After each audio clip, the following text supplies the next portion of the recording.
We'll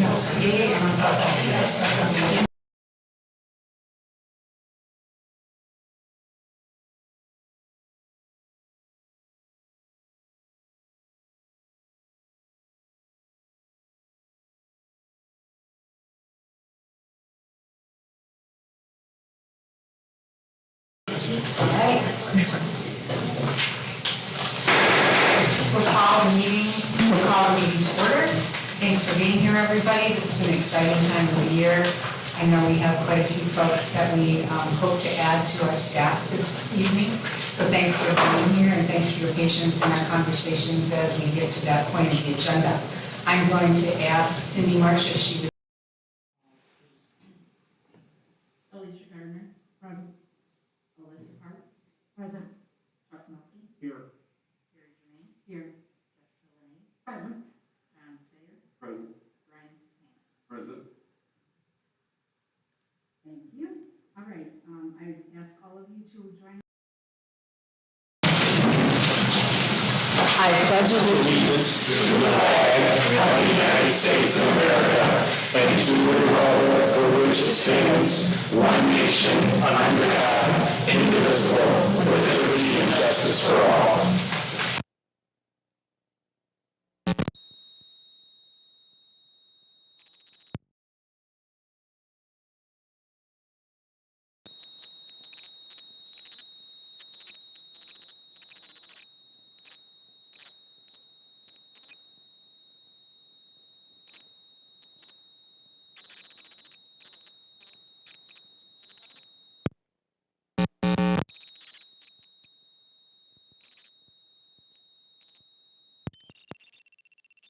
Question. Hearing none. Cindy, can you do roll call, please? Chuck Melky, Yes. Alicia Gardner, Yes. Jessica Lane, Yes. John Sayer, Yes. Carrie, Yes. Brian, Yes. Alyssa, Yes. All right. 7 yeses. Motion passes. Thank you very much. And now, as I mentioned earlier, it's a very busy time of year. I'm going to turn it over to Mr. Meinke for a superintendent report. Thank you so much, Madam President. It's an exciting time of year, as you mentioned. It's also a sad time of year because our little ones are going to leave us. Our kiddos are going to leave us for the summer, but we're going to be able to have an opportunity to see a lot of them back at summer school, which we'll talk a little bit more about later. Just for everyone's awareness, the Virtual Learning Center graduation is tomorrow night in the Performing Arts Center. We also have our end of the year graduation ceremony right here at the stadium on Sunday at 2 p.m. And as of right now, we're getting mixed reports on the weather, but we're hoping that the weather holds and that we are able to have a beautiful ceremony for commencement this year as we did last year. So lots of end of the year activities as kids are preparing to leave for the summer and staff as well. One of the things we do this time of year is we recognize and honor our people who work so hard with our children every day. And we were very pleased to recognize Miss Luann Stackpole, who's a kindergarten teacher out at Morrish Elementary School. She's been with the district for 35 years. She was the Swartz Creek Schools Teacher of the Year this year. And we also today had the opportunity after the committee met to recognize Joette Carpenter, who is one of our support staff members at the high school. And it was just awesome to be able to go and be a part of recognizing her today as well. So we're thankful for all of our staff, and there were over 500 nominations for support staff and Teacher of the Year from our community members, students, staff, and that was just a fantastic opportunity to recognize the hard work that people are engaging in. We also had a really impactful professional development day this past week, Friday. It was our last professional development day of the year. As many of you know, we've been talking a lot about restorative justice and restorative practices in our district. And one of the things that we had the opportunity through grant work was to have all of our teachers trained, and I believe we're the first district in the county to have all of our teachers trained in circles. And so I wanted to let Mr. Heatherton share just a brief snapshot of what that was like on Friday. Thank you. Yeah, it was a great experience. In fact, Mrs. Cook and Mrs. Trent came to me in October, not this Mrs. Cook, but her mother. And they said, we went to this really powerful training on circles, and what do you think we can do to get ourselves into this grant? So in collaboration with the University of Michigan and Michigan State University, the GISD got into a restorative practices grant about 5 years ago. And they've been training teachers and parapros and circles all year. And so we were able to send, through the course of the year, about 40 teachers and social workers and counselors to circles practices in preparation for planning this day, in which we had one of the main founders of the research and the grant come in and do an overview. He led a panel, and in the afternoon we did 16 circles with 180 teachers and principals. They ran, 8 to 12 folks a circle, and we rotated through 8 different facilitators. So it was a pretty powerful experience. As you know, we've in our year 4 of trauma-informed care journey, and this just fits perfectly into really trying to create some awareness about what's going on with our students and giving them opportunities to have a little bit of agency and empowerment to talk about what's going on in their lives and encourage our staff to run those circles as well so that they can do some collaboration around some of our practices. Very successful day. So I would just like to thank Mr. Heatherton for his leadership in this area and also for all of the staff on our MTSS team that pulled this together. I've heard nothing but powerful stories from the conversations and the learning that took place on Friday. And anytime you have that, especially this time of year when people are burnt out and they're ready to head home for the summer, it's just a lot of kudos all around to our instructional teams for their planning. It was a great experience. Also, something really exciting that we're going to talk about, we're actually going to ask his team to come present to us in July. But at the middle school, we had a team of individuals that had participated in the Soapbox Derby in Flint. It's the first time that Flint's had it in a few years. And actually, our car is right out there. They took 3rd overall in the county. And the students came up with a design. They built the prints. And as you know, STEAM is a big part of our district, and so being able to see them innovate and design the car, drive the car, build it from ground up was just a really cool thing. So they're going to come and present their experience to you in July, so that'll be something we're looking forward to. And the last item on my agenda is just to update you as a board that I know we have strategic planning coming up in another week or so. We'll be reaching out with details on that meeting, and the hope is, of course, is that as we've met several times, we'll be able to pull that plan together here by the end of the month and start the conversations about rolling that out to the staff and community in the summertime. So very busy time, but exciting time, and we, as always, appreciate the support of the board and the work that we're doing with kids. That is all for my report. Thank you. Any questions for Ben? Thanks, Ben. I will echo your thanks to Rod for the day, the PD, and all that your teams have done this year. I know it's just been another crazy year, and you guys have done an amazing job, and that's evidenced by how well our students are doing. Thank you. So, thank you. All right, next we have our student board representative report. Ms. Elena Cook, is this the last time, Ms. Cook? I don't think so. I think Okay. you're stuck with me for one more meeting. Okay. So like Mr. Manka said, tomorrow night is the VLC graduation, but tomorrow is also the graduation rehearsal for the high school. That is at 1 p.m. with graduation happening at 2 p.m. on Sunday. Sunday night, there's going to be project graduation at the Genesis Athletic Club. There's going to be a hypnotist, lots of food. I hear that the DJ is kind of decent sometimes. This week is also middle school and high school exams, which means that they have half days today, tomorrow, and then Friday, where the entire district has a half day on Friday for the last day of school. Elementary field days have been going strong all week. I've heard that there have been lots of food and just minimal injuries, so that's always good. And if your banquets have also been taking place, in fact, there are 2 happening tonight in the PAC, so those are always fun to experience. For track states, we had 3 students who placed by themselves. Tristan Hinckley placed 2nd, Ashton Kopke placed 4th, and then Jayla Evans placed 6th. But then we also had a relay team, Jarek Angel, Devlin Lawrence, Darius Blackmore, and Jack Carpenter, who actually set a school record at states for the relays. Again, like Mr. Micah said, the middle school soapbox derby came in third. I actually know some of the kids that are on that team, and they came home so excited, explaining all the different tools that they used and the different methods that they learned. So it's always exciting to see that. Congratulations to Samuel Machado. He is a current freshman at the high school, and he just earned the title of drum major in the band. The middle school solo ensemble, everyone got Division I ratings earlier this month. The varsity girls soccer team beat Owasso and is moving to the next round of districts. The boys volleyball team won districts. It is their first season, and they won districts for the first time.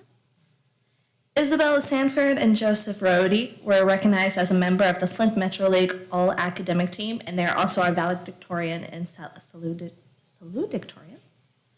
The track won Metro League last month. On Monday was our senior honors night, where several students were honored and were given their academic awards, and several students received scholarships along with that.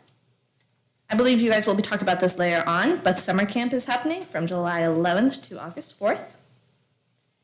And for this position, interviews are starting next week. I believe we had 4 candidates, and they are all very excited to get to experience the interviews and see what comes of them. Thank you. Any questions for Elena? Thanks, Elena, and I know we'll get to thank you again, but we're very proud of you for the work you've done this year. And Elena was one of the students that was blessed with some recognition on Monday evening, including the Principal's Award for the high school. So congratulations. Thank you. All right, moving on. We have informational items, just non-certified staff in your packet. And then we have board subcommittee reports. I'm going to start with academic achievement, which we met on Tuesday morning. But I don't really have a lot to add to Rod and Ben's report about the professional development and the restorative practices, other to reinforce that it's a GISD grant-funded program that we hope will continue over time, and that there's some background slides that Rod shared with us that maybe he can share with the board if you're interested in seeing some of the detail behind it. And then also want to, on behalf of the board, to congratulate Julie Bennett, Steve Hocken, and Luann Stackpole, who were awarded their 35 years of service, in addition to Mrs. Stackpole receiving the Teacher of the Year award. And I think that's pretty much all I have for academic achievement. Does anybody have any questions on that? I want to thank you, gentlemen, for the work that you're leading in this area. All right, let's move on to the Swartz Creek Community Schools Finance Committee meeting. We met on Monday, June 6th, called to order at 2:15. The items on the agenda were the budget review for the 21-22 final budget. We reviewed and discussed that draft, the final draft.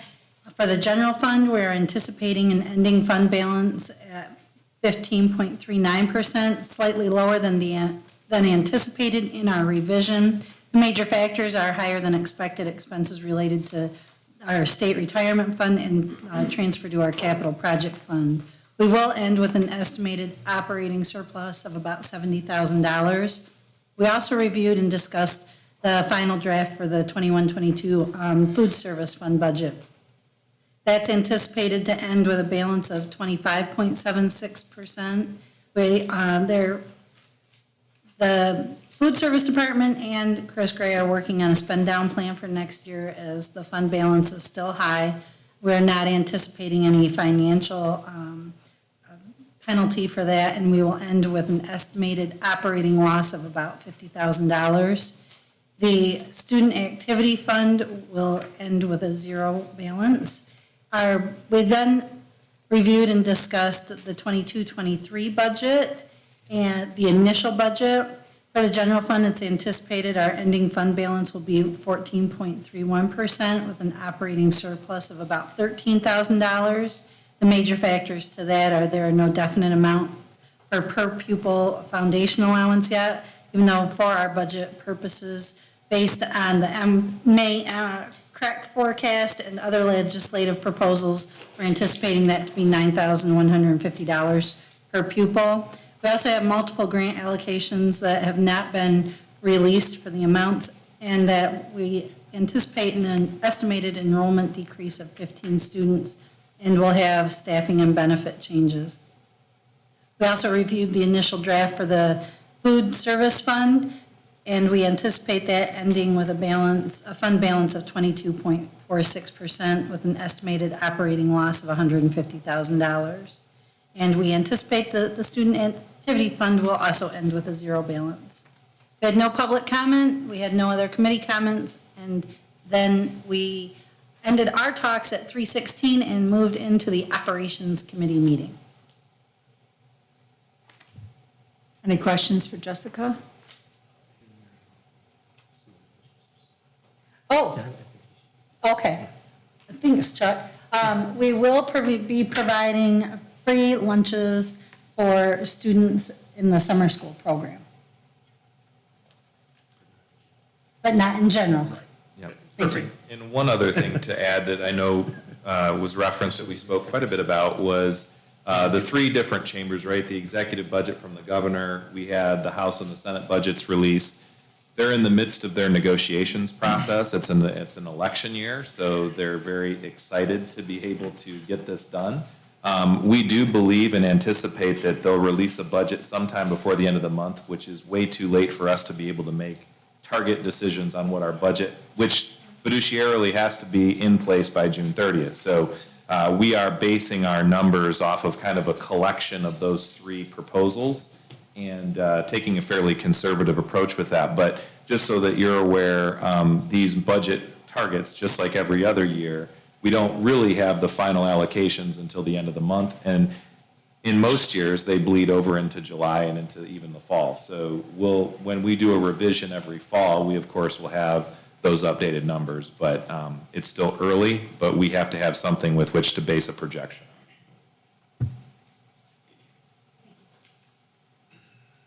Chuck, operations? Yeah, as Jessica said, we started operations at 3:17 PM after the finance meeting. Present was myself, Jessica, Alyssa, Ben, Chris, Rod, RC. And there was only one thing, this would be my shortest report for the year, for the last 4 years. It was the Mary Crapo demolition. And we had extensive conversation for that for about 42 minutes. And our bids came in, which Ben will propose to you later. And that was really all we talked about. There was no public present, no public comment. There was no committee comments. And we will have our next meeting for operations, which will probably be more extensive next month. And that will be on July 11th at 2 PM when finance starts.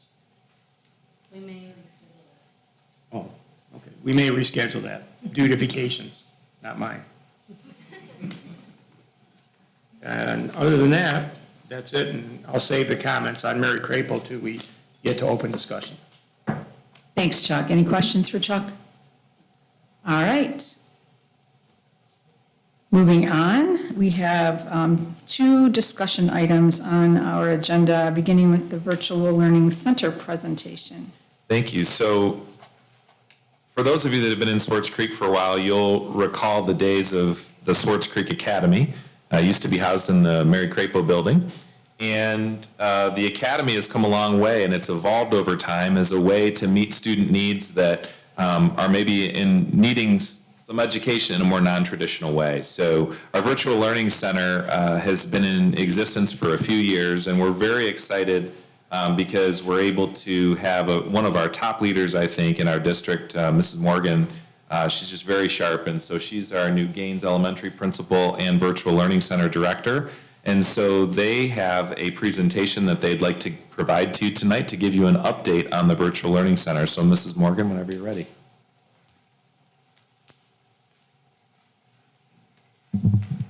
Thank you very much for having us. I haven't been there very long, obviously. I'm switching right after spring break, but it's been a pleasure to get to know and get reconnected with several of the students that are there that I've had I don't know, most of them, I think I've followed them all the way through their educational career, being at elementary and then middle school and then on to high school, and now I'm off to the Virtual Learning Center.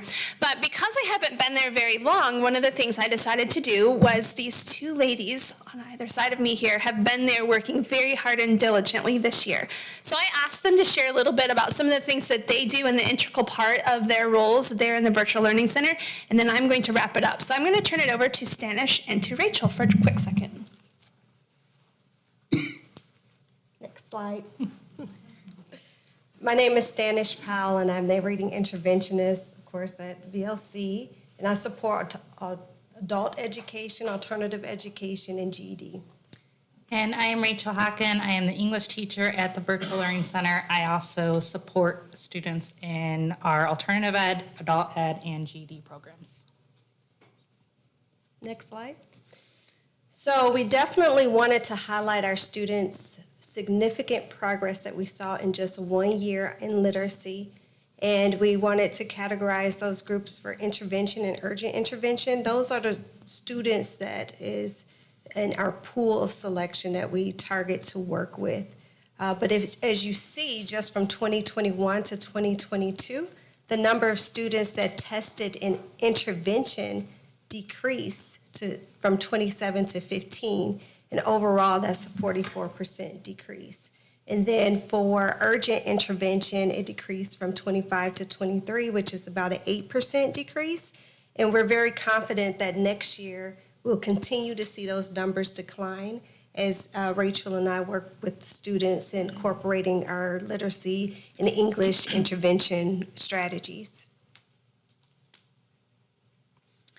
So we got a Clever Touch TV funded through a grant, and this has been very helpful working with our kids individually and in small groups. And these are just some pictures of us working with our kids with some of the different features with that Clever Touch TV. And it's really great, especially for our more tactile learners who need that more hands-on involvement to stay engaged in our lessons. Book club has also been a major part of the VLC.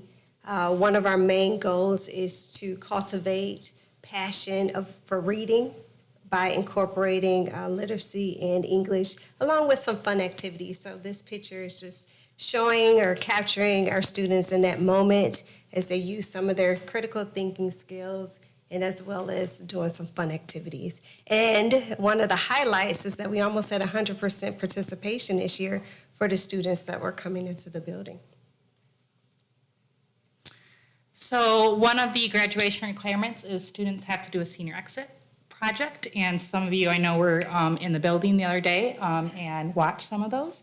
We offer them to either present in person or over a Google Meet, and it's just for the kids to let us know like what their plan is moving forward after school, whether that's entering the workforce, that is going into a trade school, or going to college. And these are some of our students that are graduating this year presenting their senior exits. We also were tasked with implementing seminars. So part of the seminars is career development, and we wanted to prepare our students for career readiness as well as college prep. This is what our topical agenda looked like for the year. And then the other side of those seminars were dealing with more life skills, so mental health, communication, conflict resolution, and we ended up doing a lot of restorative circles with these seminars here, trying to build relationships amongst the students and with the staff, breaking down some of those walls maybe that the students had built up, and just trying to connect with our kids more and checking in to see how they're doing mentally.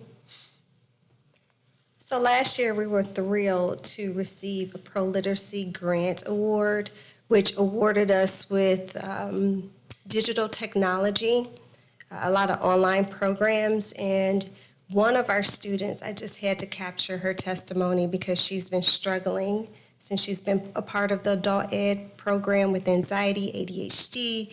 However, she quoted that watching these online videos, part of the digital technology grant, has made learning more enjoyable and has helped her to focus, and overall, she even feels more confident about herself. student success stories, we just have two. One is William, who's been with our program as well. He's struggled with literacy throughout his entire life. However, as a result of our literacy program, he's now one of our graduates for 2022. And he was recently hired at the post office. And so we're just thrilled over different successes such as this. And he's just one out of many. And then one of our current middle school students, she was really struggling going from that, in person, having that direct teacher instruction to moving to fully online and not having that direct teacher instruction. So I have been meeting with her on a regular basis. And it's been really great to see her build those core reading skills, and not just that, but her confidence level. Because throughout, our meetings, I'm like, you got this. You don't really need me here. You can do it all on your own. But she just needed that confidence building to know that she does know how to do it. And it's just her cheerleader for that. So that will conclude what we had to say to you this evening, but we do want to thank you for your support and attention that you've provided to the VLC and our students. So as they mentioned, and you guys already know, we do have graduation tomorrow. We are graduating approximately 65 students from the VLC tomorrow. About 50 of those will be walking tomorrow for sure. Others have other obligations or are not able to be with us. Some of them are already off to jobs in other places, and so they're choosing, not to be or not able to be here. So we're looking forward to celebrating with them. We did have our graduation practice today. As far as students in the building, we run anywhere between 20 to 25 students in and out of the building throughout the day, sometimes more than that, and that's both our adult learners as well as our VLC kids. I think one of the things I've loved and enjoyed as I've been over there is watching the kids come in for very specific things. So they might not be there all day long because most of their content and curriculum is online, but they'll come in for very specific things. So with Stanish and Rachel in the seminars, we have students that come in only on seminar day, and that's what they're there for because that's the connection that they want and they need. Or book clubs. Or this week, what I've loved is we have seniors who have been done. And they're coming just because it's a safe place and it's where they want to be and are enjoying that connection, with the staff and the other students there. And actually some of them are sitting alongside some of our younger students and are encouraging them to get their work done because for some of them, they didn't always make those wise choices when they were younger. And so they realize maybe they err in their ways a little bit. And so they're encouraging those younger students to keep going, get it done now. Don't wait till you're where I am now, and then you have to kind of really work extra hard. So that's been nice to see those relationships build and connect there. As we look forward and plan for the coming year, there's some exciting things on the horizon. We're going to restructure a little bit and add some additional courses to our course offerings next year. So we are going to bring in the Positivity Project to the Virtual Learning Center, and they actually offer an elective course aligned with Positivity Project. So we're going to set up seminar-like elective courses for both middle school and high school through the Positivity Project. We're going to add some English labs to our core English courses to foster the literacy, also build in our career development and EDP things with that so that we can encourage the students there. And then also looking at CTE and career-specific classes so that students that have a particular bend in a particular way, whether that's business or engineering or whatever, they can take some of those courses right in as part of their elective programming. And then we're also going to expand on our clubs. The book club's already started, but there's some other things the kids have offered up, so we look to expand the clubs. And then also, I'm going to work with Mrs. Bealby and some science teachers, and we're going to build in maybe some STEM days where students can come in and they can engage in STEM activities, and that will take so that they don't have to always do the coursework in the computer. They can come in and do hands-on activities through STEM and then be able to receive credit for some of the course requirements that they have in their courses online. So we're looking at ways to encourage and engage the kids to come in and be with us, and also just finding ways to look at where they're going in their paths and ensure that they do have all of the supports that they need built into their structures every single day. So, any questions from you guys? Well, thank you, Jody. Thanks, Rachel. Thanks, Dinesh, and the team. You guys are doing a great job, and I know we're not supposed to have favorites, but the VLC is one of my favorites, and I'm really looking forward to tomorrow night. It's always just extra special to see those students that have worked extra hard to be able to achieve that goal and those accomplishments. So thanks for your part in doing that. I do have maybe a question, not for an answer tonight, but after we were able to visit a couple weeks ago, which was a great visit, thank you, we were wondering if there's anything that we as board members, as volunteers, could do to interface with some of the students, to connect them with some of those goals that they want to achieve. I think we heard some, college goals, some post-high school goals that maybe if we were working with them, and you don't have to do it, if there's something we can do to help. And I'm sure there are others in the community that might share that ability. And I've just found some free time lately, being retired. So I'm looking for opportunities to work with students. So I think there are some of us who would share that passion. So just keep that in mind. And don't be shy, reach out to us. And I'd love to have that opportunity. One other thing that I think is pretty neat and exciting, you mentioned earlier about Mr. Hocken getting his 35 years, and it's kind of special, and I know it's special for him to have his daughter working with our students, so that's pretty spectacular, and I think it says a lot about the district, too. Absolutely, I was actually thinking that.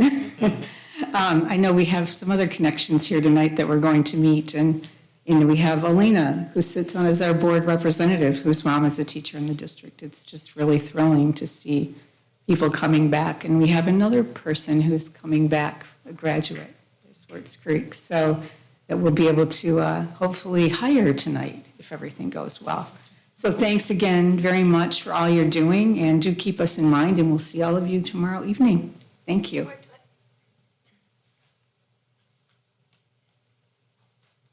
All right, next we have Mary Crapo discussion. I did want to point out on the board information sheet, there was a mention of the strategic planning discussion, which we are going to push to a future meeting. So go ahead, Ben. I know you have good information to share. Sure, yeah. So for many of you that have been watching the board for the last 4 or 5 years, you'll know that Mary Crapo is a building that sits in the heart of our city.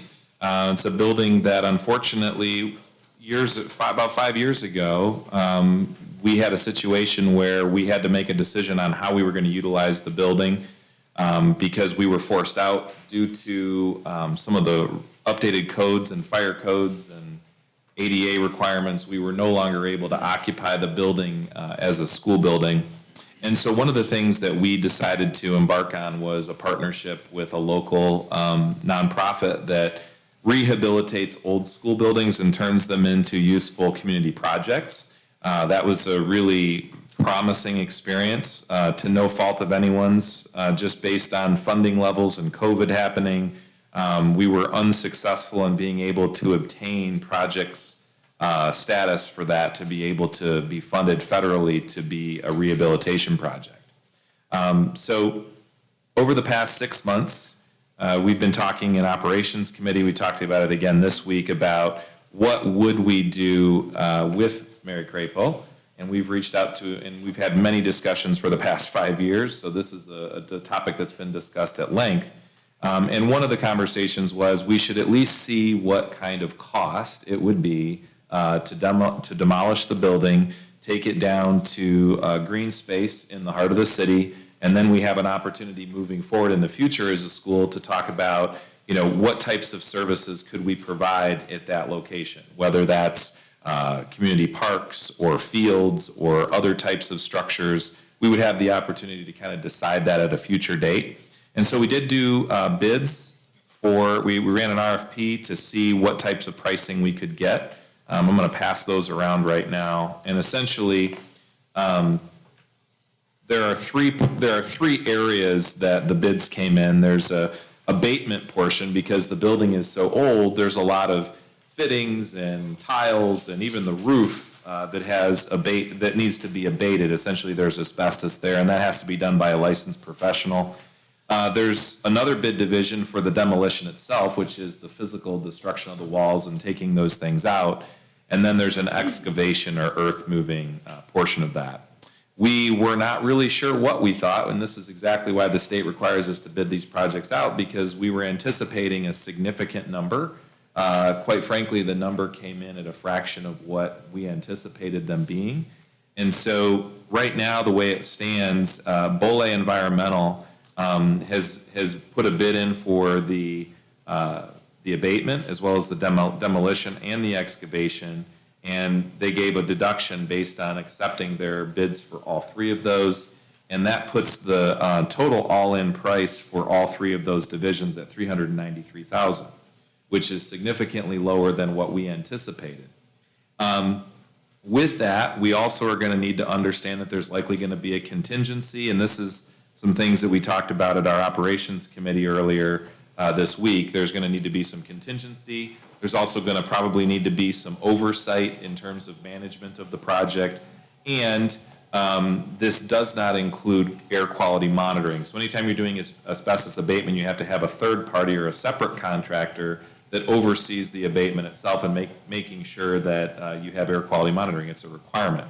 So there is going to be some additional costs, but the actual bids for the work itself came in at the $393,000. So for your discussion tonight and ultimately a decision on whether or not this is something you as a board want to move forward, the information is in front of you, and I know Mr. Melke, as the chair of the operations committee, has spent a lot of time on this and has been kind of a leader in moving us forward in this direction.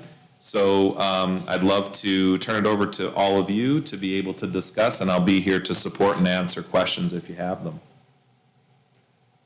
Chuck, why don't you start, because you probably have the most information to share and the most experience in having the conversations. Everybody knows that I don't want to do this, but at some point, we're going to have to do something with the building. I brought this up about 3.5 years ago, and everybody's been cooperative on the board with me on it. I worked in the building. My kids went in that building. So to me, it's emotional for having something happen to it. I'd rather restore it, but with construction costs and it being closed, we've come to the determination that it would probably cost close to $2 million to retrofit it. I don't think we can do that. The board can't afford that, or the district, or our taxpayers. And we owe it to the community to do something with the building if we can't fix it. And you know, the original idea was to possibly demolish it if we could afford to do that, and turn it into a public field for the district. Football, or not a football field, excuse me. Baseball field, lacrosse field, pickleball, something for the community to use with walking paths, and possibly a small dog park, an additional dog park. But at that point, you know, we've all agreed to look at other alternatives, and I think we talked about it several times at building operations. Brian was there, Alyssa was there, myself and Jessica, and we thought it would cost much more to, I don't want to say demolish the building, because that's a horrible word, take it down. And it actually came in at a lower cost than what we all anticipated, even with some of the construction people that we had connections with and talked with. I don't know if we'll have this opportunity again to do it, so I think that's why it's here now, and I think it'd be prudent on us to make some type of decision what to do and how to move forward, and the price seems right, but at the end of the day, it's gonna be all of us, all in or all out. And I know Brian went to the school, he's older than all of us. So he does, and we took a tour of it a couple months ago, and yeah, I know. And we all reminisced about the building because we all have a community tie to it. Me living here for 40-some years, 42 years, and living in a district next door, growing up as a kid. And sporting events there and stuff, so it's a tough decision for this board, but that's what we're here for, I think. So that's all I have to say, and I think now is the time to do something with it. So thank you, Carrie. Thanks, Chuck. And any questions for Chuck?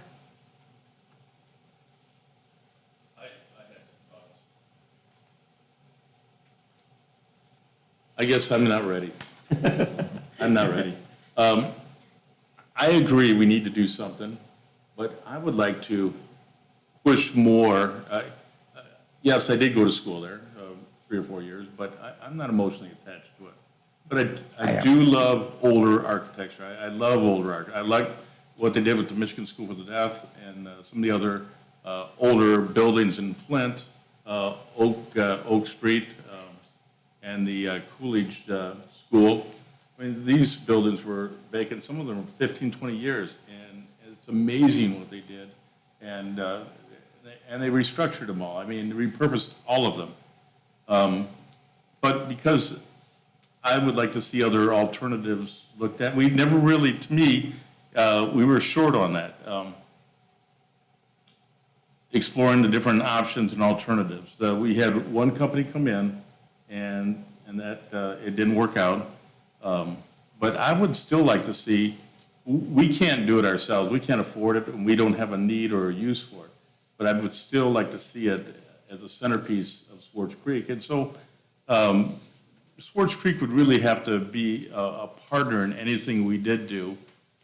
And I think a corporate developer, and I'm thinking more of office space or there could be a host of things that could be done with that building. I just don't want to see it raised right now. But again, Swartz Creek, we'd have to have a partnership with them and with a developer, and we would have to guarantee some kind of outcome. We wouldn't want the neighborhood disrupted in any way. So we'd want to secure that. Another thing that happened over the past 2 years is that I think the pandemic kind of stunted and stalled everything. So we didn't really have an opportunity to explore a lot of these options. So I don't believe that we should carry any of the costs to renovate or abatement or any of that. But I'd still love to be able to find somebody who could use the building and repurpose it for a very good reason, something that's going to be an icon for Swartz Creek. And I still feel that way. Maybe in 6 months from now I won't, but as long as we're exploring other options, I'd really like to see that. We don't know what we have. We don't know what's out there until we explore the options. And again, the pandemic, I think, stalled a lot of this. But that's my thought. I think, I agree with you, Brian. I mean, unofficially, I want to keep it, but I don't know if that's practical. I know, though, and I don't know if everybody recalls, I think Ben reached out to several other, not real estate agencies, but he did reach out to some more of these cooperative groups that take over all the buildings and then they turn them into condo units or something. And I'll let Ben answer that. I don't recall it all, but you did reach out, I think, didn't you, Ben, and ask that. So I'll let you. Yep, I did, and I can understand where Mr. Sapanic's coming from, and I certainly, I'm going to operate at your discretion. So if you want me to continue to pursue that, I will. I have reached out to a number of companies and corporations that do that type of restoration work. I certainly think that there would be an appetite if you wanted to sell the building to some person that's in real estate that could turn it and do something like that. The question, of course, that I've heard from community members and stakeholders is the concern about, if the district turns that over and it becomes a space that, creates blight in the community or something like that. So, but I have pursued several companies. I can continue to do that. I'm really just looking for direction on where to go next with the information that's in front of you tonight and for your decision on that. And I just want to give it a little bit more time to kind of shake things out and, just look at different options and possibilities, that's all. So just one thing I'd quickly add, just to add to what Ben shared. One of the places he met with, I think directly, was a connection I helped make with the Michigan Economic Development Corporation. There's state folks in our region who are also very connected with MSHDA, the Michigan Housing State Development Authority, thinking about are there other options for grants or funds or, partnering with a developer. And and also talking with the city, about their connections, right? My memory is, at this point anyway, they weren't optimistic about any options in that regard. Is that correct? Yeah, they said that they don't foresee any opportunity, particularly for the grant work, which, MSHDA does a lot of that work, but their work is specifically, typically going to be around, a repurposing or a reuse. And so as it relates to what they could physically do or, even in concept do, they did not seem optimistic that they'd be able to help us in that regard. Thank you. I just wanted to comment, I can appreciate, any concerns as well as the community that came forward back when this was first brought forward, that nobody wants to see an icon within the district or within the area, unfortunately raised. So we did pursue, opportunities to do something different with it. Yes, I think the pandemic did halt some things, but at the same time, I think it has drastically changed our economy and society. I think if you drive down Miller and Linden Road, you will recognize how much business has been lost. There are opportunities for space, for business development, all of those things, and unfortunately, this just is not the hot area, I think, for that to happen. I think it is a little bit more prudent. I can appreciate the desire to want to invest more time. I will say, I think we have. It's been, the duration of my time on the board here and even previous to that, a couple years worth of discussions and presentations, and there's been a lot of research and time devoted into this. That unfortunately, the initial intent of being able to repurpose that is really where we went, and that did not pan out. That now we're unfortunately strapped with a building that has the potential to just deteriorate worse and worse. And that hits the district, it hits the community, and I think we have an opportunity to do something positive with it that will serve this community well. We will have some control still, and it gives the district, the community, the area, something positive out of it. I think it's sitting and just getting worse is not the route to go. Again, because we don't have people beating down our doors to try to buy this building. So I think although it's difficult, I am highly in favor of taking the opportunity that we have at a significantly less cost than what we ever anticipated, and then put a lot of effort into how do we make it the best we possibly can, given the circumstances.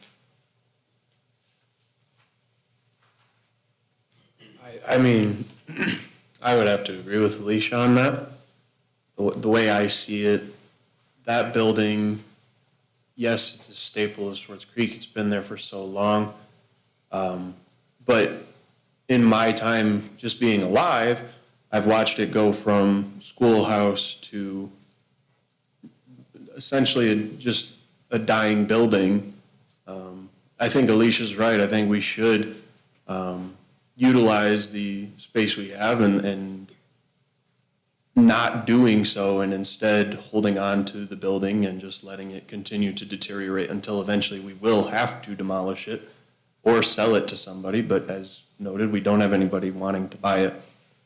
If we're gonna have to knock it down one way or the other, when we're getting it right now as cost effective as it is to do so, I think would be the right decision to make. Because it could be, as far as we know, a year from now, it could be twice as expensive. We just don't know. And I think that getting this good price that we did get, I think it's the route we should take. I don't know if it's a quick question, may not be quick answer, and I don't know if you know the answer, Ben, or other board members. What are the risks right now with it? That's one thing I worry about. I believe I heard that we can't insure it due to its condition. So what are the general risks right now, the longer it stays there and not occupied, not insured, et cetera? Yeah, so one of the big, I would say, risks right now is just a liability insurance issue in that our liability policies will not insure vacant buildings, right? So they give you a couple years because they know you're working towards a solution. But after it's been vacant for 3, 4, 5 years, they eventually have to drop that based on their regulations. So there's a large liability issue with the building. I think probably as it relates to blight and deterioration, those types of things can have an impact on property values. I agree with Mr. Sapanic, and he and I were some of the first two to go out and see some of the work on, changing it to a community center or, doing something. There's a lot of history there. And I think to honor some of that, we've talked through preserving some of those headstones, some of the where it says Mary Crapo School, that's actually built into this bid, that they would preserve those, because I think there's an opportunity to maybe reconstruct, almost a monument on the site there as a community memorial, if you will, to the building. But there are some risks inherent, the biggest being liability and it not being insurable.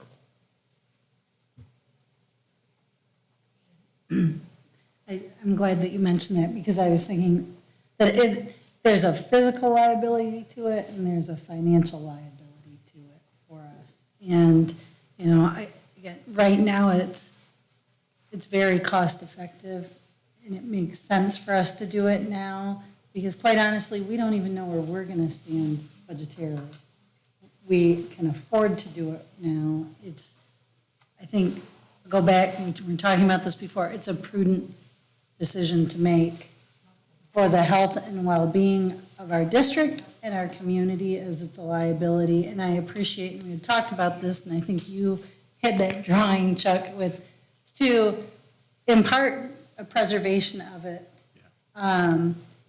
to honor what it's done for and what it represents in our community, right? And to wait longer, the buildings that you referenced, and that's why we were excited to hopefully be able to have an organization create and make that the senior housing that we hope that it would.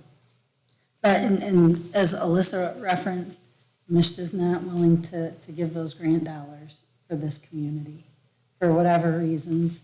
And to be hopeful, we all wish somebody would step up for it, right? But they haven't, so then what can we do to again, preserve what we can, but move forward? And who knows, to your point, maybe somebody does come along at some point and offers us an offer that we can't refuse or shouldn't refuse, and who knows what grows there next. But it doesn't have to be that building. And my heart goes out to my one daughter went to preschool there. The house I grew up in and the first house my husband and I owned no longer exists. And to see the change and to think about what our life was there, to be able to bless and release that space in my heart and to allow it to be something else for somebody else doesn't diminish and doesn't take away the experiences and the opportunities that came from being there. And I think that's the same for Mary Crapo. You know what? And who knows? Maybe we do some kind of ceremony to bless and release it and make something new. I don't know. Maybe Brian gets to throw them. I don't know that. Sometimes like Brian gets to break the first window. I don't know. I don't know. But you know what? Letting it go will allow us to heal and figure out what new comes into this community. And that's exciting. Carrie, just one more thing. I feel like everyone does on the board. I actually wanted to rebuild it. Ben will tell you this. I've had a roundabout with him in his office because I was that attached to the building. But I think Jessica said it, and maybe Carrie or Alyssa, or everybody said it already on board. Alicia, everybody has, is that if we make that decision, we're going to honor that property, meaning that some of the stones will be saved, the Mary Crapo part will be saved, and I had this envision. I showed everybody a rendition of like a little field of dreams, Mary Crapo Field of Dreams with the bricks, and the kids can use it, and the dogs can use it, and the community can use it. I would be against selling it because I want to keep it for the community, for us, for our kids. future generations. So it's a tough decision. Now you almost want me voting no if I ever vote on this thing, Brian. I don't know. But I don't know. You got the gavel, Carrie. See if anybody out there wants to bid on it.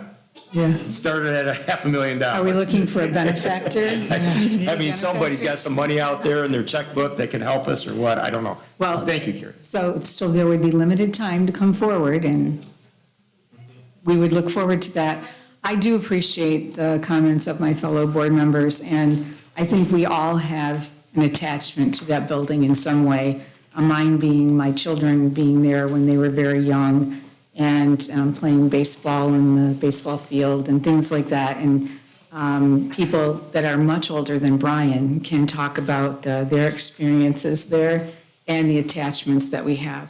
Unfortunately, we've given this a lot of time, and I think everybody's mentioned the lack of grant funding.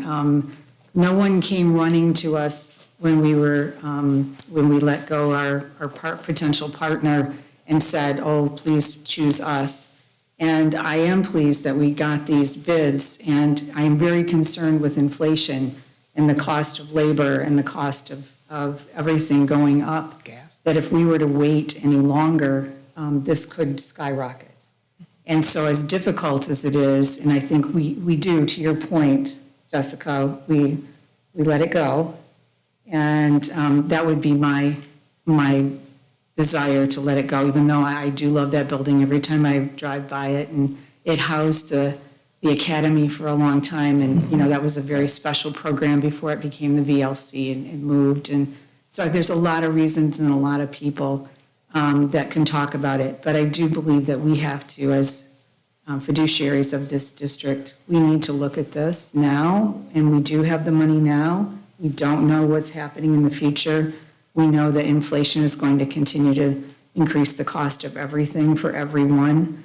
And so I know, Brian, it kind of hurts my heart a little bit too, but I think that it's the realistic thing that we need to do, so. I just want to be clear, I don't have an attachment. I did go to school there, and I loved my education there, but I'm not attached to it, you know, like I'm kind of hearing. But I love all the ideas and the comments that everybody's had here. I don't want to put our good school money into the building for any kind of cost, but I would still like to see, I guess my vision is when I look at Michigan School for the Deaf, and I look at what Powers did to that school, it's just absolutely incredible, and I don't know what it costs to rebuild, but I don't see that as our responsibility. I don't think it's ever been advertised for sale. That's why, I mean, if it's not advertised for sale, it's not out there in the real estate. Nobody knew. I mean, we were tied up with a firm for what, 2.5 years during the pandemic, and nothing really happened with it. It was all tied up. Nothing happened. But how many people out there? I mean, we're talking about a regional area. You know, Detroit up to Saginaw. How many folks knew that we were trying to redo, repurpose, do something with the building? It wasn't advertised for sale, and we didn't want it advertised for sale. We wanted to control the outcome. And again, we had another company working with that. But through all of this, it didn't happen. It failed. But I still, and again, I'm only one of 7. So my voice is very small, but I still would love to see us look at a few corporate real estate companies that would love to develop it, if there is a desire. And I'm done talking. So you're one of 7, Brian, but your comments are very important to the conversation. Appreciate that. So before we move on, we do have an opportunity, although we don't have it as a board action item, if the board would like to take action on this tonight. I'm assuming that the sooner we can get started and lock this in. I would like to ask one more question. Sure, go ahead. I'm going to make a motion. Sure. You know, and hopefully there's support on the board. My only concern is that there was an air quality issue to protect the residents within the area. And I don't want to cause any harm to any of our neighbors. So, Ben, I forgot when I was in the meetings with that, there was a $16,000 or $18,000 additional cost to have somebody stand by, or is that built into this cost? I Yep. can't remember. Nope, that air quality monitoring is a separate cost, so that cost is gonna be, so we got quotes on that and we had to competitively quote that as well. So our lowest bidder on that is 18,000, I believe, 800. If you add that to the total cost, you're looking, sitting there at about 410, and you probably want to take, you probably are gonna want to take a additional amount for some oversight and contingency within that, but. Normal construction's 8 to 10%. Yep. And that's being conservative with fuel. And then another comment, I'll let Jessica go, is that we probably will not have an opportunity to this at this price. So if something does fall through in a year or 6 months, or if we hold off, and if I'm not mistaken, the company that we discussed this with said they could do it in 29 days, which, I kind of push people, and I push Ben, and Ben pushes people. So I think that it, like I said, rip the Band-Aid off, but, so that would be my, go ahead, Jessica. I just have a quick question, because I couldn't remember what we talked about in the committee. The alternate 2, that's for the roofing, for abatement for the roofing, correct? Yep, that would be for the abatement of the roofing, and they're, I believe, under the understanding that they don't think they're gonna need to do that, but they are awaiting test results. So if they were going to have to Then- abate higher portions of the roof, you would have the extra 36,000. Because in here, then we'd have to have the 36,000.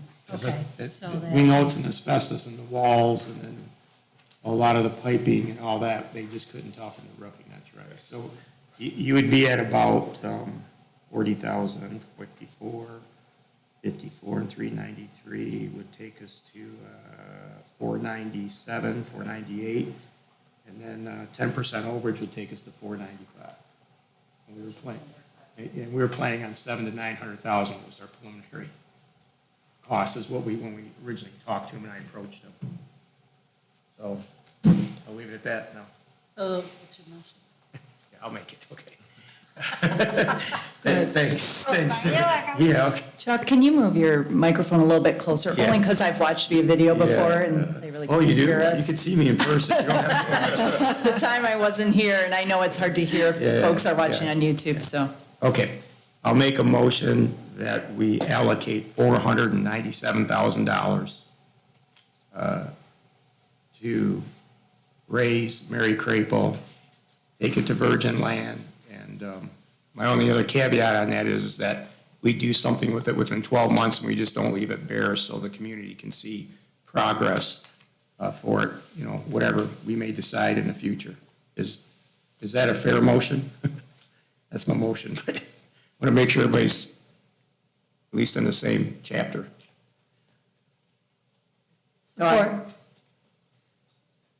Thank you. So I just want to clarify, Swartz Creek Community Schools Board of Education would approve $497,000 to raise Mary Crapo to virgin land and restore to useful land, or I didn't catch your. Well, they're going to restore to flat land, virgin land. Okay. I just don't want to leave it an empty field for years and us not do nothing. So that's my caveat, is that we, start planning on something with public input. I know I want some fields there and dog parks and walking paths for the public, but, just something that we're going to have a plan in place within 12 months to do something with it in honor of the Mary Crapel building and whatever this board decides to do, whether we're here or not, to make sure it's, enshrined and goes through, and it's for the community, so we just don't leave it an empty field for our neighbors and the public. So how about this? Yes, you can correct it. No, I just want to clarify, raise Mary Crapo to virgin land with plans to create a useful space for the community within 1 year. Is that what? Let me add one thing, the district/community, yes. Okay. Is that okay? I still support. Okay, thank you. Thank you. Any comments or questions? Just one more comment. I correct me if I'm wrong, Ben, but I believe you've also been kind of keeping the city informed and community groups that have an interest in this space. So there wouldn't be, I mean, you know, I can't speak for everyone, but a huge surprise, you know, and there's been kind of this similar in general sadness, but yet understanding of this, if this were to move forward. Correct, yes. There's not going to be a surprise. I think there will be, you know, everyone's going to process it differently, of course, as we all do, but the communication has definitely been there. And we will continue to communicate with our partners at the city. Further discussion on the motion, Ben, now that Alyssa brought it up, that's a great point. Can you give us any insight on how they feel about it? Because I know you talked to the city manager and council there, just to help the board members digest it. You know, I want to try and honor the conversations, and I don't want to out anyone, and, you know, in terms of, you know, what their perspective is on that. But I will say that in general, in talking with community groups, and I go to a lot of civic organizations and groups, many of whom actually attended the school that are older than Mr. Stepanek. And they have shared with me, you know, pretty generally and universally that they would support turning it into a useful space in the heart of the city. So I have not encountered much opposition at this point. Now, to be fair, while we did a lot of community surveying and groundwork at the beginning, we haven't done as much of that, you know, post-pandemic, or, you know, we're here near the end of the pandemic, I should say. But you know, my general sense is that there's support for it. Thank you. So I'm sorry, I neglected to include anything related to the bid. We need to award the bid. It was at the same time. $497,000. Yep. But Oh, I'm sorry, the we need to Bolay. specify Yep. bid, And that would be to Bolay Environmental. Bolay Environmental. For all three. Yep. Carrie, that would be their package deal. Okay, so Chuck, listen to this one, please, and tell me if this is okay. The Swartz Creek Community Schools Board of Education approves the award of a bid to Bolay Environmental and expenses from the district for up to $497,000 to raise Mary Crapo to virgin land with plans to create a useful space for the community and district within 1 year.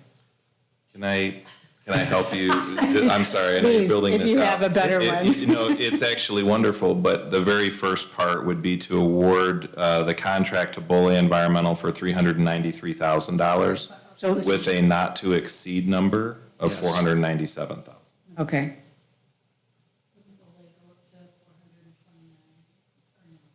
No, because they could.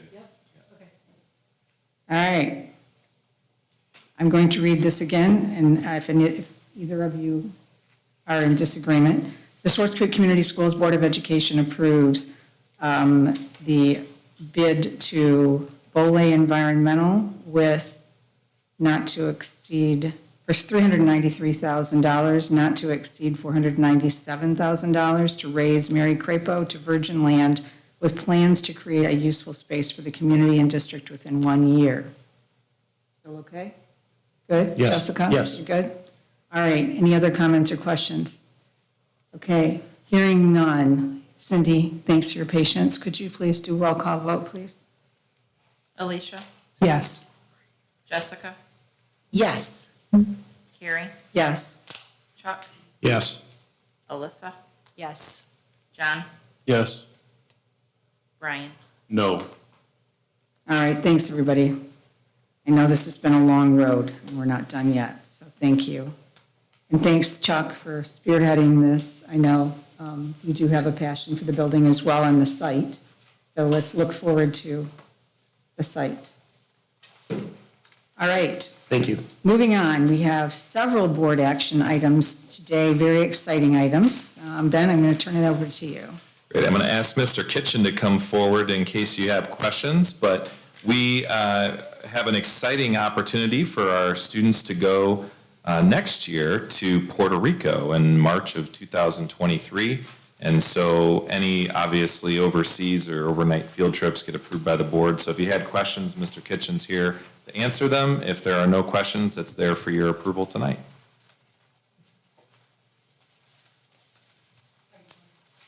I'm not going. What's the choice on Puerto Rico? And I know it's all here, but any, Just to give the Spanish experience for Okay. students taking Spanish. Yeah. do they have to have passports and all that? Or is that considered, American. okay? I don't leave Michigan. I barely leave Genesee County, so I don't, I got a You need a standard. passport to leave Genesee County, Chuck? No, I'm like a dog. I just run my path. I just stay right within my boundaries like my dog does. He runs the fence line, so. Mr. Kitchen, you may or may not know this, is it through EF Tours? I'm not sure where she's booking the company through. She gave me this information, put it all together, was very excited about it, and gave me some general with it. But I love the opportunity after COVID for students to be able to get out and travel again. Sure. So, but I can get that information for you. I ask because I'm going next week with the Oh. German club. Yes. Yes, that's Paris right. and Switzerland and Germany, and it's through EF Tours, and it's been amazingly organized Ah, and yes. safe and focused. And I would assume even if it's not through EF Tours, they'll probably use a company that's And- equally as Yes. well-run. And with Lisa Maholchek, it will be well-planned for sure. Okay. Yeah, Any can you other just- questions? Oh, go ahead. I was just going to clarify, unless I'm missing it on this, I don't see that it's specific students. So you were saying it's part of the Spanish curriculum? Yeah, it would be open for any student to go. So Oh. it wouldn't be for all of them included, it'd be for the ones that would want to invest in it. Like any student, regardless if they're taking Spanish or It not? would be students that are in our Spanish program. Okay. Yeah. Is there an age restriction? Or it can be freshmen, or maybe, it's not eighth graders, though? Yeah, right? no, it would be. Just high school? High schoolers, Okay. yes. I'm sure somebody in the community is asking that question right now. And I see you have overnight security. That's good. So the kids will be safe there being in another, I know it's considered America, but. Yes, absolutely. Okay. Yes. All right, great. Any other questions for Mr. Kitchen? All right. My only other question is, this states a price is good through, and that's already expired. So It do we have has. an extension already? We would have negotiation power with this, I believe. But yes, there was a cutoff there, but we're going to try to get the first rate. All right, thank you, Mr. Kitchen, and thanks to Ms. Mahalchuk. That's exciting for them. I would entertain a motion for approval. So moved. Support. Okay, Brian, and I'm going to say Alyssa. Any comments or questions?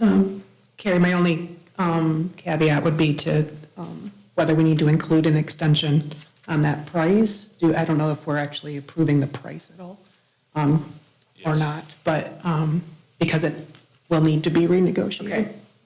All right. Be it resolved that the Swartz Creek Community Schools Board of Education approves the Swartz Creek High School Puerto Rico field trip as presented with continuation of stated pricing. Maybe you can use that in your negotiation. Can we get a roll call, please? Chuck, Yes. Alyssa, Yes. John, Yes. Carrie, Yes. Brian, Yes. Alicia, Yes. Jessica. Yes. All right. 7 yeses, motion passes. Thank you so much, Thank you Mr. very Kitchen. All right, moving on, we have the approval of our MHSAA membership resolution for 22-23 year. This is a annual resolution that you as a board need to authorize for our district to continue to be a member of the MHSAA, the Michigan High School Athletic Association, and that is there for your consideration this evening. All right. I would entertain a motion for approval. So move. Brian? Support. Okay, Alicia. Any comments or questions? Can we make it contingent that they add boys volleyball? Haha, joke. It's being talked about right now, so. A good idea. All right, any others? Okay, Cindy, could you do roll call, please? Jessica, Yes. Elisa. Yes. I'm like, which That one? was gonna happen. That was Alyssa, Alicia, I believe. Alicia, sorry. Chuck, Yes. Carrie, Yes. Alyssa, Yes. John, Yes. Brian, Yes. All right, 7 yeses, motion passes, thank you. All right, now we have the, some a series of SCEA employment, which is very exciting. Yes, this is an exciting time for the district as we think about the teacher shortages that are out there. We were very fortunate and blessed to have a number of high-quality applicants for both our teaching and administrative positions. And so it was a breath of fresh air to speak with some incredibly talented individuals who are going to get a chance to meet tonight. And we're going to start by asking Mr. Bouchon to come up with our first candidate for your consideration, Megan Benton. Good evening. I'm very excited to introduce Megan Benton, who will, we're asking for employment in, for Deke Elementary and Gaines Elementary for a social worker.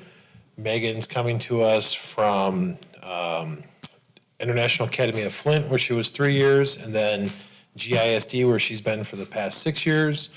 Had the opportunity to work with her on several transitions from students back and forth between GISD and Swartz Creek. She has her degree from MSU. I won't hold that against her.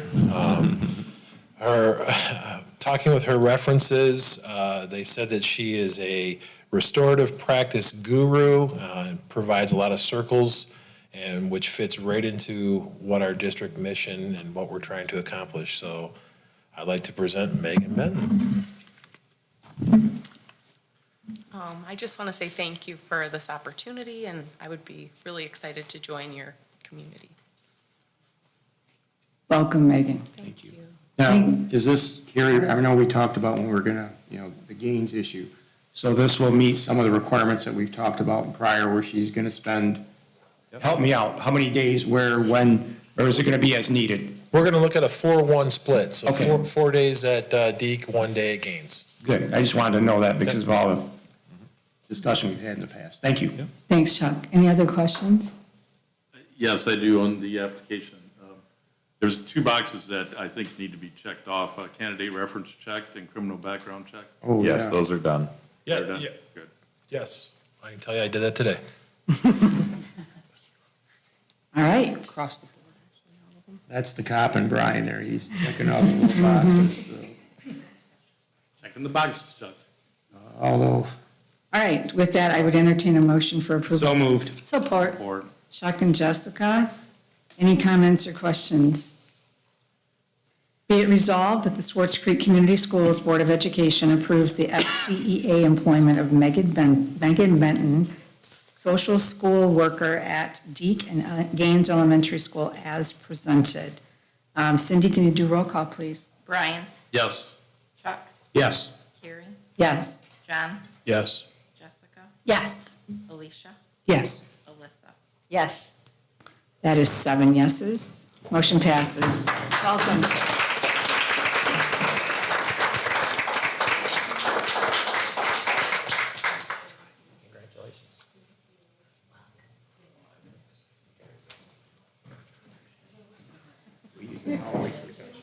I'm sorry. Because She now we'll needs have it to keep, too. yeah. Use your left. Alyssa says go green too, Megan. All right. Ready for the next one? Yes, we are. All right.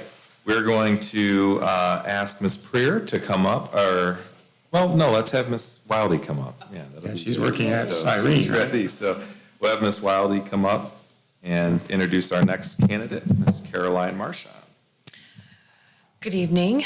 I'm very happy to be here tonight. And just before I start about Caroline, about our process, all the elementary principals were involved in interviewing and discussing the candidates. So as we're going to trade off and each of us introduce different people, we all agree that all of the candidates tonight are top-notch and would welcome any one of them in any of our buildings. So just to point that out.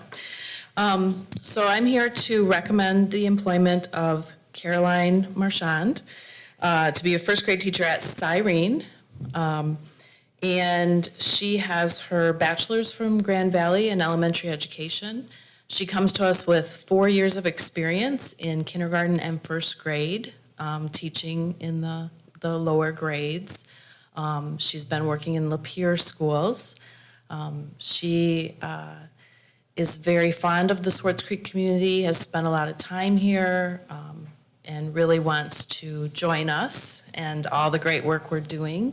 And she has a number of qualities that we feel are a great fit for our district. So I introduce to you and recommend the employment of Caroline Marchand. Hello, thank you, Michelle. I am very excited to have the possibility of working in Swartz Creek Community Schools. I've been around this community a lot, and I really enjoy it here, and I really appreciate your time and consideration. Thank you. Thanks, Caroline. Before we vote, just once again, the boxes are not We there. got a junior detective down here. We, On all of them. good on all of them, just want to Anyone make that's sure. here. Yep. I think what happened, Rod explained that different people filled out the different forms and may have Good job. completed them question. differently, but thank you for pointing that out. All right, with that, any questions I should ask for Caroline before we go forward? All right, with that, I would entertain a motion for approval. So moved. Support. Okay, Alicia and Brian, any comments or questions? All right. Be it resolved that the Swartz Creek Community Schools Board of Education approves the SCEA employment of Caroline Marchand, first grade teacher at Syring Elementary School as presented. Cindy, could you do roll call, please? Alicia, Yes. Chuck, Yes. Carrie, Yes. Jessica, Yes. John, Yes. Alyssa, Yes. Brian. Yes. All right, 7 yeses, motion passes. Congratulations.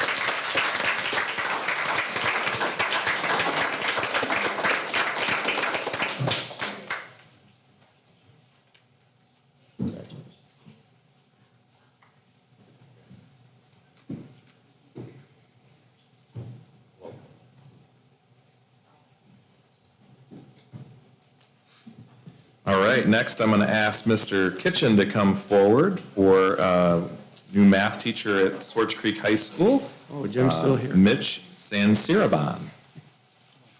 Hey, Jim, I forgot to ask you a question. Carrie, if you don't mind, can any of the board members go with you guys on this Puerto Rican trip? Hey, let's do it. Let's just all go. That sounds That's a pretty good, that's a pretty good price, yeah, okay. Thank you, I was gonna ask you that before, thank you.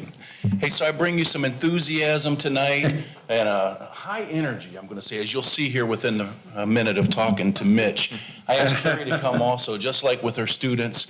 He did his student teaching placement with Carrie, and Carrie is so supportive to be here tonight to see him be considered for hire tonight. He comes as a graduate from Saginaw Valley State. I always confuse those. Yes. Watch yourself. I know, I'm sorry. And he's homegrown. He graduated here from Swartz Creek High School, so it's a pleasure to have him here with us. Who's with you tonight, Mitch? So my mom and dad are right there. So that's my dad. So that's my mom. So my dad's actually an alumni from here too, actually. Oh, so good. he actually went to Mary Craigville, so he's very invested in your conversation. So I give you Mitch for consideration for hire tonight. Mitch Sansiraban. Thank you so much, Mr. Kitchen. Hi, my name is Mitch Sansiraban. It is true. So I am from this community, so K through 12. So I was super invested in both extracurriculars and just academics as well. So I consider myself a product of this environment. So what you see is what you get. So I feel very confident, very well equipped for the role. So I just want to personally thank my mentor teacher, Miss Carrie Seitz. So she's been spectacular. So you should consider her for anything she wants, basically. And I just, in my role, I consider relationships with both staff and students to be very instrumental in building success in academics. So I consider your consideration, and thank you for your time. Jim, you better watch out for your job. This young man, he's a young man that's very personal. Yeah, that's what they said. Oh, boy. Carrie, he'll be sitting in your seat pretty soon. Have all of our jobs. So Mitch, welcome. I hear there's a relationship with doing well in math and your ability to embrace music.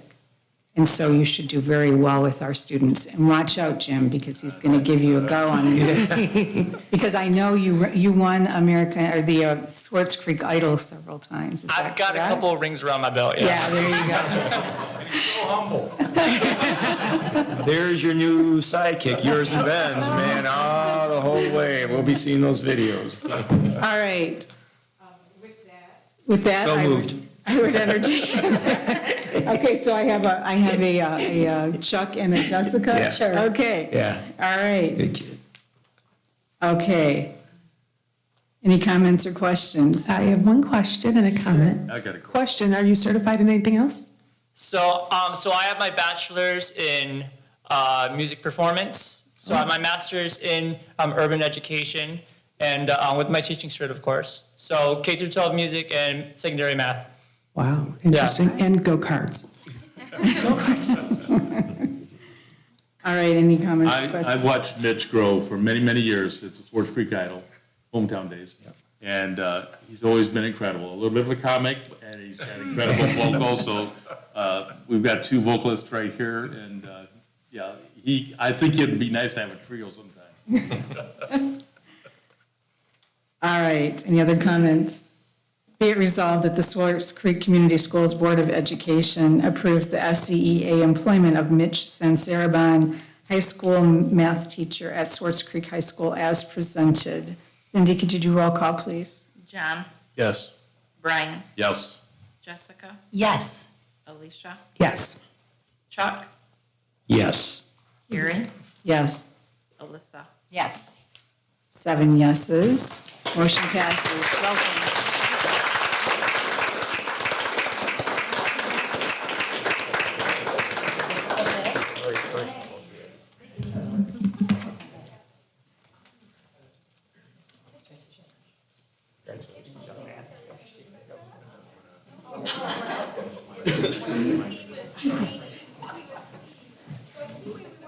Congratulations. Oh, my God.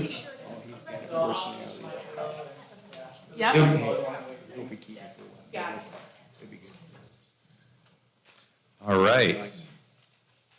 Continuing with our theme of looking at alumni, which is really exciting, I'm going to ask Mr. Simonson to come up. Right? Is that right? No, is that you? Okay. All right. Like I said, it's all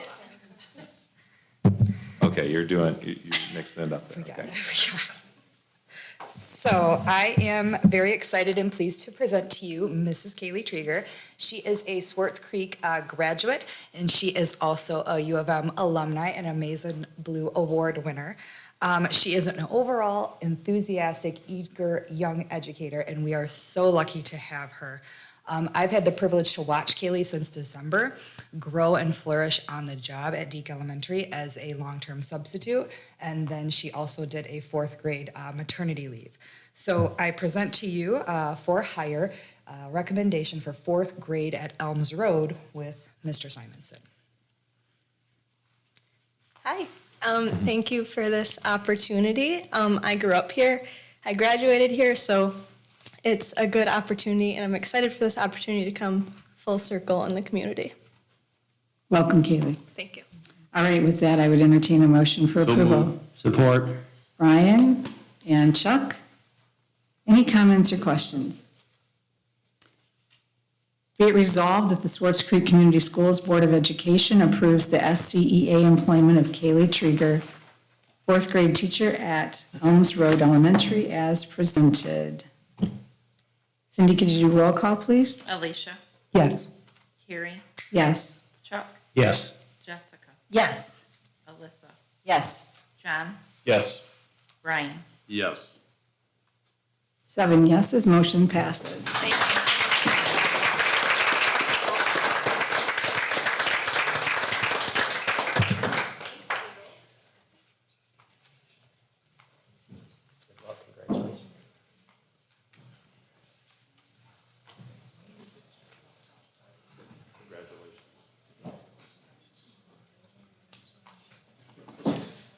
So I don't want to assume anymore, but, okay. So, all right. All right, so Mr. Simonson's coming up, okay? Good evening. Sorry for the confusion. This is Melissa Wolford. And Melissa has worked over at Elms with us all this past year, and she actually started with us, I think, about 3 or 4 weeks into the school year, and worked as a long-term sub all year and did a phenomenal job with our third graders. And it was a really large group of third graders. She fit real well with our team, worked lockstep with third grade teachers, and she's going to do a great job over at Deke. We know we're hoping that to recommend her for hire for going to the Deke third grade position. And so she comes to us from Holly Academy and also Linden School, so she's just down the road. Lives, I believe, in the Linden district. Nearby there, anyway. So she has been doing a great job for us and ended the year very strong. So, what's that? Oh, I'm sorry. I knew I was going to forget this. It's her birthday today. Just as it happens. I'm 29, so. I just want to say thank you for the opportunity. It's been a great year. I love working in the Swartz Creek Community Schools. I met some great staff, great people, great parents, so just thank you. Welcome, Brianna. Any questions? Brianna. Oh, I'm sorry. Melissa. Melissa. Yeah. You changed your name, just like Dave popped out of order. All right, so any comments or questions for her? No? All right. Be it resolved that the Swartz Creek Community School, I need a motion So for moved. approval. Yep. Jack? Support. Alyssa? We've done so many out of order here. All right, be it resolved that the Swartz Creek Community Schools Board of Education approves the SCEA employment of Melissa Wolford, third grade teacher at Deke Elementary School as presented. Oh, this says Deke. Is it Elms? It's Deke. No, it's Deke. Okay, all right. They're confusing us. My apologies. It is correct. It is Deke. All right. Any comments or questions? All right. Cindy, could you do roll call, please? Brian, Yes. Carrie, Yes. Alyssa, Yes. John, Yes. Jessica, Yes. Chuck, Yes.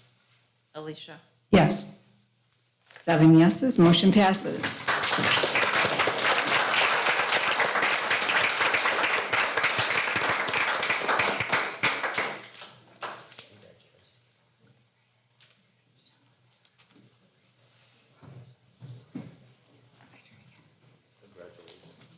Oh, it's okay.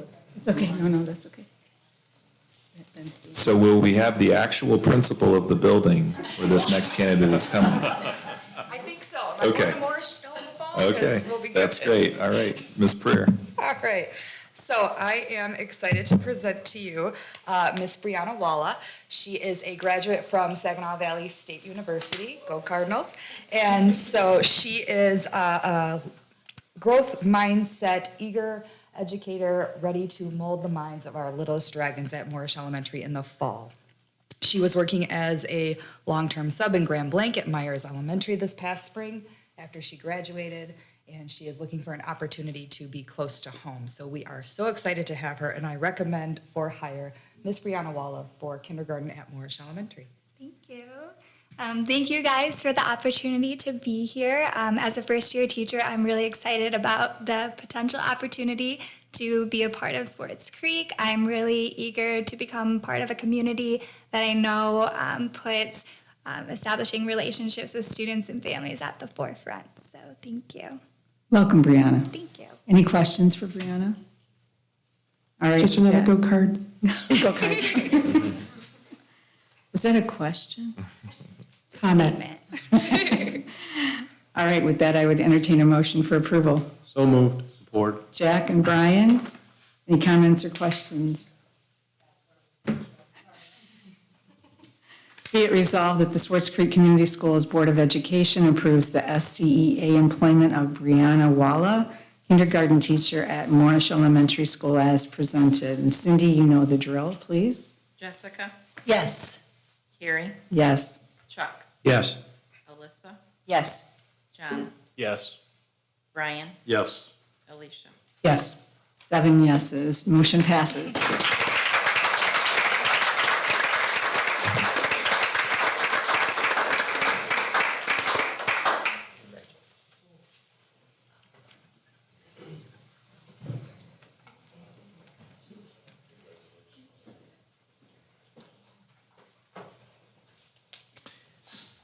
So we're moving on to the next action item, which is actually now moving into PAT employment. And I'm very excited about this next person. I had the opportunity to sit on the interview committee as well as, I believe Ms. Gardner also sat on the committee. And if you want to add anything during this, that would be great. But it was an impressive field of candidates when we posted for the Deke Elementary School principal. We had nearly 50 applicants, and we were blown away by the quality of the individual that we have before you tonight. And Mr. Heatherton has had a lot of conversations and been a part of every one of these interviews. And so I'm going to ask Mr. Ryan Smith to come up for consideration for Deke Elementary principal. But Mr. Heatherton, I know you have quite a bit to say. Yes, we are very excited. It was probably one of the largest committees we've had in a while. Put Ryan through the rigors. Hopefully you can all cheer for him because he's got many degrees, Wayne State, MSU, Western, and a certificate from Harvard. So if any of those ring a bell for any of you, he comes to us from Novi School District, and he is a very passionate, student-centered leader. We're excited to have him. He has experiences in school improvement, technology, restorative justice, equity, and inclusion. And most recently, he was named in 2021 as the Elementary Outstanding Teacher of the Year. So I present to you for your consideration today for Deke Elementary Principal, Mr. Ryan Smith. Thank you all. I appreciate your time and consideration. It's an honor to be here in front of you. I'm humbled by all the compliments and the belief in me as a person, as an educator. And just being somebody who is not from the community, what drew me to the community was the family feel, the strength in people who grew up here. How many people tonight have come or the talk about saving a building within the community or doing something purposeful for the community, recognizing how much the community cares about each other and what happens within the community. And so many people coming back to, really they grew here individually and they're coming back to continue that growth with other people. As an educator, that's what draws me to a place like Swartz Creek. And I have my wife Phelan here tonight too, my beautiful wife. She is an educator as well. We were both very excited about the opportunity to join the Swartz Creek family and to see when your educational philosophies align with like-minded people and educators and people within the community. I'm very excited, look forward to hopefully having the opportunity to get started to work with you, to grow with you, the Deke community and the Swartz community as a whole. So I thank you for your consideration. Welcome, Ryan. Any Thank you. questions for Ryan? You answered mine, what drew you to Swartz Creek, which, great answer. Thank you. And I think what you see is what you get. Absolutely. Anyone else? Can I add now, or just? You may. I was part of that committee, and it was indeed through the rigors. Like Ben mentioned, it was a very educated and impressive group of individuals. Ryan definitely stood out, and I think we are more than blessed to have you join our team. So thank you for everything. I think you're going to do well here. Thank you. Thanks, Alicia. All right, with that, I would entertain a motion for approval. So moved. Okay, I'm going to give that one to Jessica and Brian. Any comments or questions? Hearing none, be it resolved that the Swartz Creek Community Schools Board of Education approves the PAT employment or PAT employment of Ryan Smith, principal of Deke Elementary School, as presented. Cindy, could you do roll call, please? Alyssa, Yes. Carrie, Yes. Chuck, Yes. Alicia, Yes. Jessica, Yes. Ryan, Yes. John. Yes. 7 yeses, motion passes. Congratulations.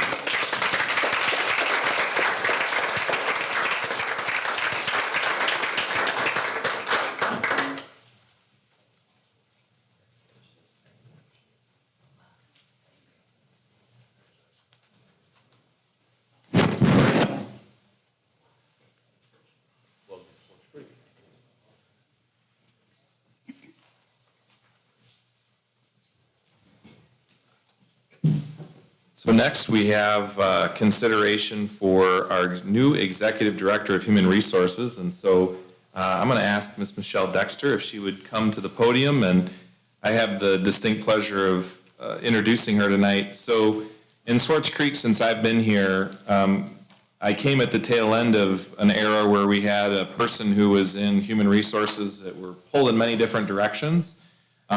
Swartz Creek has not had a person to oversee a lot of the liabilities and a lot of the challenges that come with managing humans, and that is the business that we are in. And so I'm really, really impressed. We had multiple interviews. Michelle Dexter is an attorney. She is also has most recently served as the Executive Director of Human Resources for the Alabama Community College System, representing a number of community colleges and thousands of employees. She has an extensive experience managing not only employees, but employment laws and the regulations that go along with that.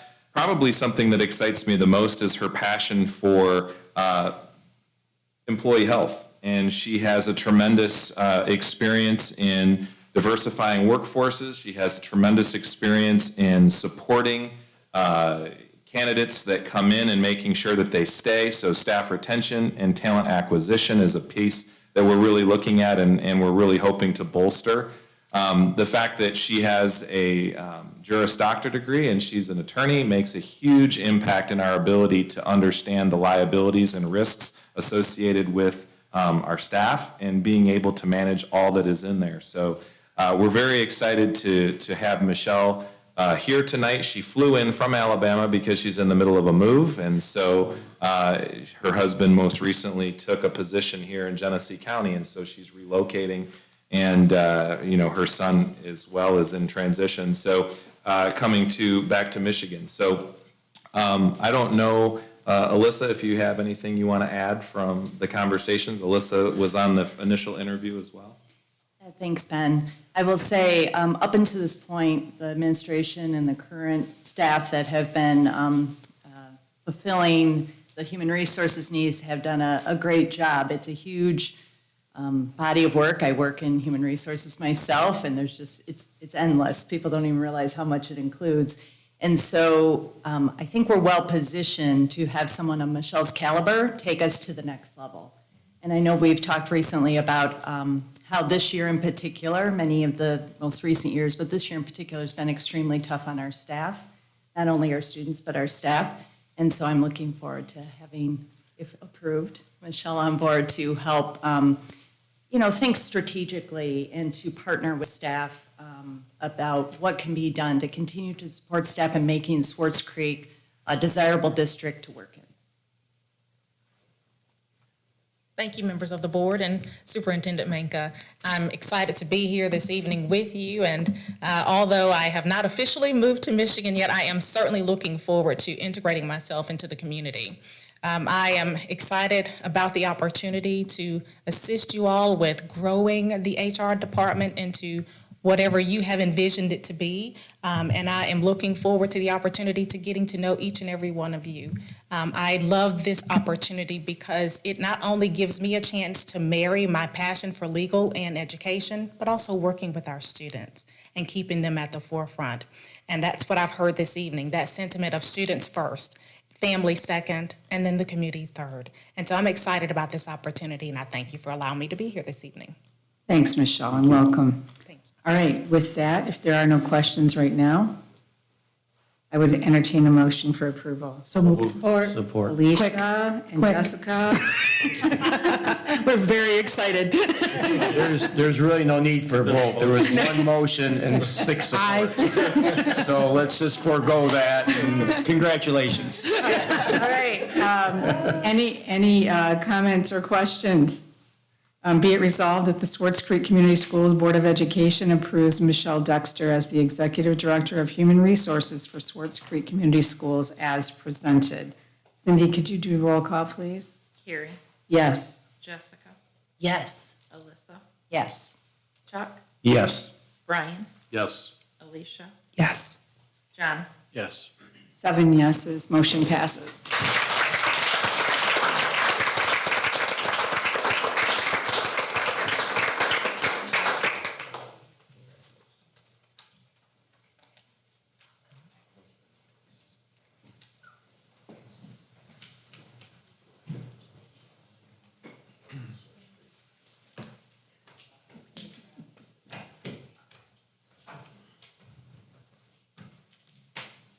All right. Next, we have the approval of the. Madam President, can I make one quick You may. Go comment? ahead. I just want to thank all of the candidates, well, they're no longer candidates, you're now employees. I think on behalf of Swartz Creek, just want to say thank you for considering us to be your new home. I think it speaks volumes to the work that we do, but our administration as well, that we are wanted, and that's nice. But we've got some really high caliber people, so it's very reassuring. Thank you. I will vote yes on that. Thanks, Alicia. All right, now the approval of the PAC collective bargaining agreement. I would entertain a motion for approval. So moved. Support. Jack and Brian, any comments or questions? Hearing none, be it resolved that the Swartz Creek Community Schools Board of Education approves the PAC collective bargaining agreement as presented. Cindy, could you do roll call, please? Alyssa, Yes. Brian, Yes. Alicia, Yes. Chuck, Yes. Carrie, Yes. John, Yes. Jessica. Yes. All right, 7 yeses, motion passes. And then finally, we do have on our agenda the approval of the non-union administrative contracts. This is annual approval of our administrative contracts that are non-union. They're not collectively bargained, so those contracts are done on an annual basis at this board meeting, and those are there for your consideration this evening. All right, I would entertain a motion for approval. So moved. Support. Alicia and Jessica. I think Brian got that one. Oh, okay, Brian. All right, we'll give you that one, Brian. Thank you. All right. Any comments or questions? This is collective of all of them, correct? Yes, yes. And I know the duration's usually one with an option one. Is that what it is? Yep. Ben? I haven't read through them all entirely, but. Yep, they are typically a 2-year. Yep. And then this is the time of the year that you would extend it by a year. Correct. Thank you. Any other comments? I would just say in general, since I joined the board last year, I've just been so impressed with our administrative team. And it's just top notch. And I think these reflect, helping to retain folks and the market and where it's at right now. So really appreciate all the work that's been done. Absolutely. Thank you, Alyssa. All right.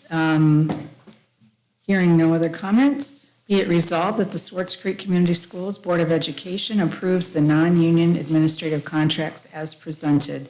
Cindy, I'm going to call on you one last time, please. John, Yes. Carrie, Yes. Alicia, Yes. Jessica, Yes. Chuck, Yes. Brian, Yes. Alyssa. Yes. All right, thank you. Thanks, and thanks to my fellow board members. I know this was a lot of upfront information to review prior to the meeting. With that, we have another opportunity for public comments, and if there's anyone who'd like to address the board, please stand, approach the podium, state your name, and keep your comments to 3 minutes or less. Nice. There we go. First one. Michelle Wildy. I'm principal of Cyrene. I'm also the president of our PAC group, and I just want to thank the board. I think that the agreement that was reached is a very fair one and honors the team we have. We have great people. We're able to attract great new people to our team, and we just all really appreciate you. So thank you. Thanks, Michelle, and we will all echo that back to all of the current and incoming principals. It's been an interesting few years, and there's been a lot of moves and changes, and we appreciate all that you're doing. Everybody taking on new roles, moving around the district, coming in new, and so thank you. Our teams appreciate all that you do, I know, and our students benefit from it, so thank you very much. Anyone else? All right. Now on to comments and questions from our board members. Anyone?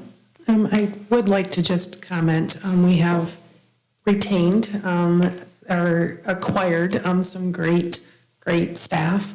We have retained some great staff as well. And it's kind of just glossed over a little bit, unfortunately, I think, just in our processes. But we have some outstanding educators and talent that we are losing to retirement. I think that's good, and I want to acknowledge them.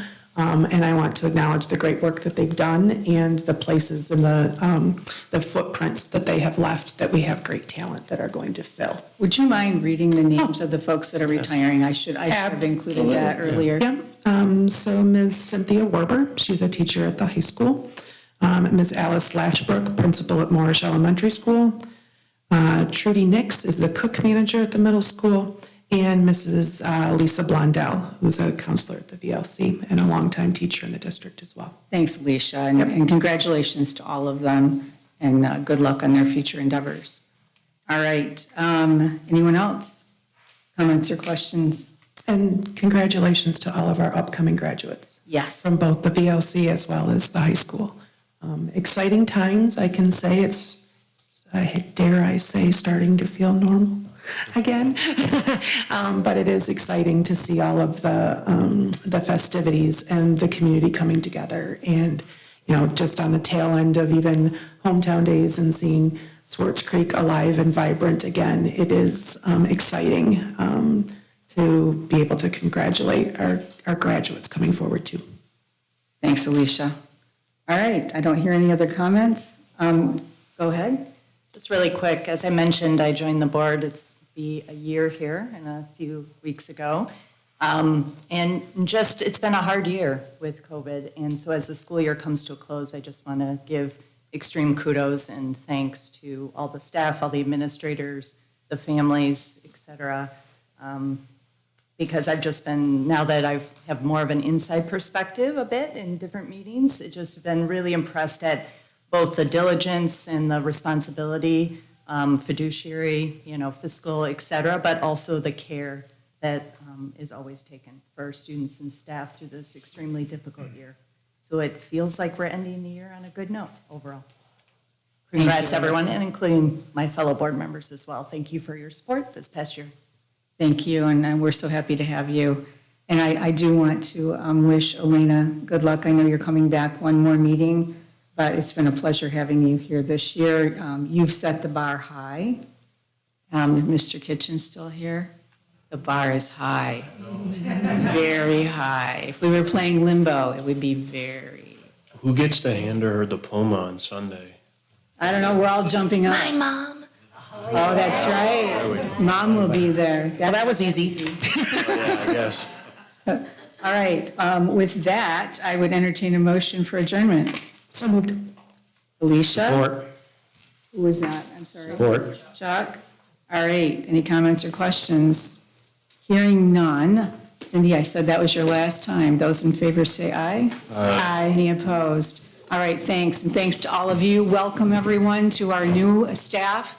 We are so looking forward to having you here, and hopefully we'll see you again. Thank you so much. Can you pass that down?